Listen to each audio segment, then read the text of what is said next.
MP DElEd वाले सभी students का योग शिक्षा का जो पेपर है, पूरा पेपर और सॉल्यूशन मेरे द्वारा यहाँ पर बताया जा रहा है। माय डियर फ्रेंड्स, जो पेपर बताता हूँ परीक्षा में पेपर छपता है, इसलिए आप पेपर को पूरा ध्यान से देखें। और हालांकि मैं इस वीडियो के द्वारा आप सभी प्यारे भैया बहनों को एक बात बता देना चाहता हूँ कि इस वीडियो में मैं आपको 2 नंबर वाले क्वेश्चन बताऊँगा, 3 नंबर और 4 नंबर वाले क्वेश्चन बताऊँगा। तो आप इन क्वेश्चन को ज़रूर पढ़ें, क्योंकि ये प्रश्न आपकी परीक्षा में 100% आएंगे, ये मेरा आपसे वादा है। इसलिए आप इस पेपर को मिस मत करना, ठीक है। मैं तो सिर्फ आपके लिए एक छोटा सा प्रयास और मेहनत करता हूं और आगे भी आपके लिए करूंगा, ये मेरा आपसे एक वादा है। तो आप सभी जो बच्चे, सभी जो स्टूडेंट्स, माय डियर फ्रेंड्स हमारे साथ जुड़े हुए हैं, जो आज जुड़े हैं, तो आप चैनल को सब्सक्राइब जरूर करके रखें। आपके लिए प्रयास मेहनत हम कर रहे हैं और आगे भी आपके लिए प्रयास मेहनत करेंगे, ये आपसे एक वादा है।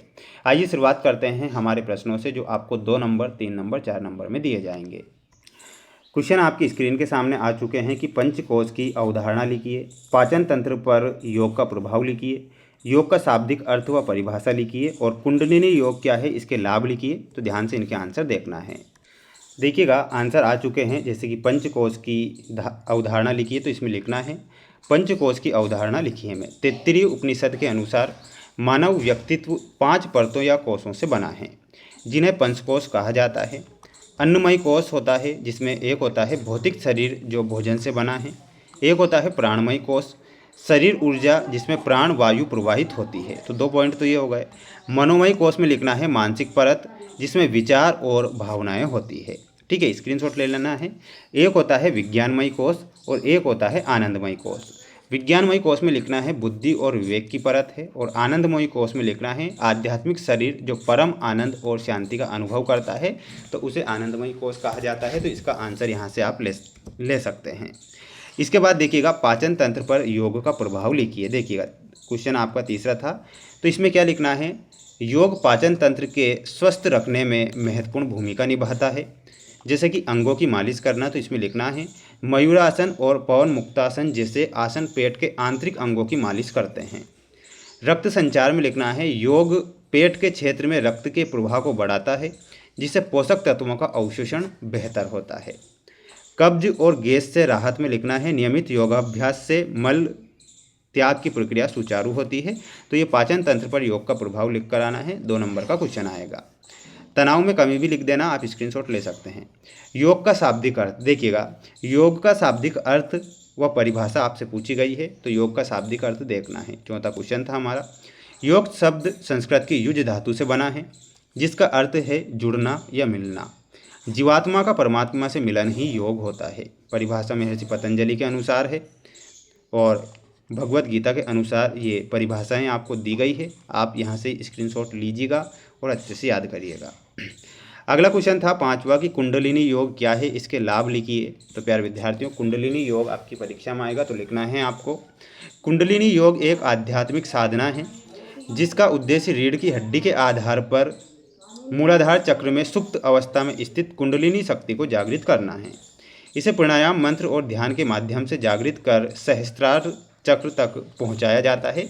तो इतना आपको कुंडलिनी योग के बारे में लिखना है। इसके जो लाभ होते हैं वो इस प्रकार इसके लाभ होंगे, जैसे कि मानसिक स्पष्टता, ऊर्जा का स्तर, आध्यात्मिक जागृति और तनाव मुक्ति। तो ये आप यहाँ पर स्क्रीनशॉट ले लीजिएगा और अच्छे से इन प्रश्नों को याद कर लीजिएगा। माय डियर फ्रेंड्स, मेरे द्वारा जो प्रयास और मेहनत मैं आपके लिए कर रहा हूँ, इसलिए कर रहा हूँ जिससे कि परीक्षा में आपको अच्छे नंबर मिले। तो इसलिए सभी विद्यार्थी वीडियो को लाइक जरूर करें और चैनल पर नए हैं तो चैनल को सब्सक्राइब जरूर करना है। छात्रों के तनाव प्रबंधन में ध्यान की भूमिका का वर्णन कीजिए। अंतःस्रावी ग्रंथियाँ क्या है, अंतःस्रावी ग्रंथियों पर योग का प्रभाव लिखिए। तो इनके भी आंसर देखना है।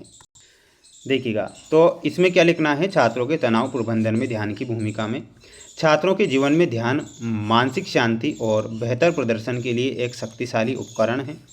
एकाग्रता में वृद्धि, तो इसमें लिखना है नियमित ध्यान से एकाग्रता और याददाश्त बढ़ती है, जिससे पढ़ाई में प्रदर्शन बेहतर होता है। पहला पॉइंट तो ये आपको लिखना है। अगला पॉइंट आपको लिखना रहेगा कार्टिसोल में कमी। यह तनाव हार्मोन के स्तर को कम करता है, जिससे घबराहट और परीक्षा का डर कम होता है। एक होता है भावनात्मक संतुलन, तो इसमें लिखना है ध्यान छात्रों को अपनी भावनाओं पर नियंत्रण पाने और नकारात्मक विचारों को दूर रखने में मदद करता है। बेहतर नींद में लिखना है, तनाव के कारण होने वाली अनिद्रा की समस्या दूर होती है, जिससे छात्र दिन भर ऊर्जावान महसूस करते हैं।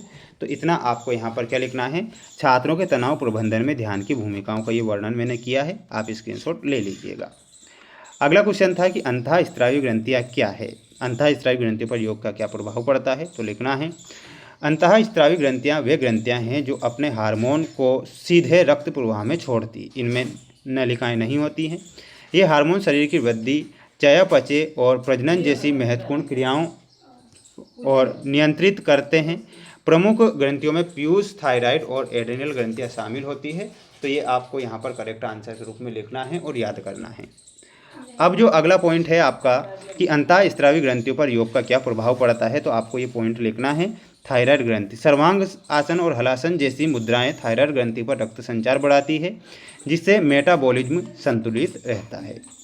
अधिवृक्क में लिखना है, प्राणायाम और शिथिलीकरण के अभ्यास से एड्रिनल ग्रंथि को शांत करते हैं, जिससे लड़ो या भागो प्रतिक्रिया कम होती है और तनाव घटता है।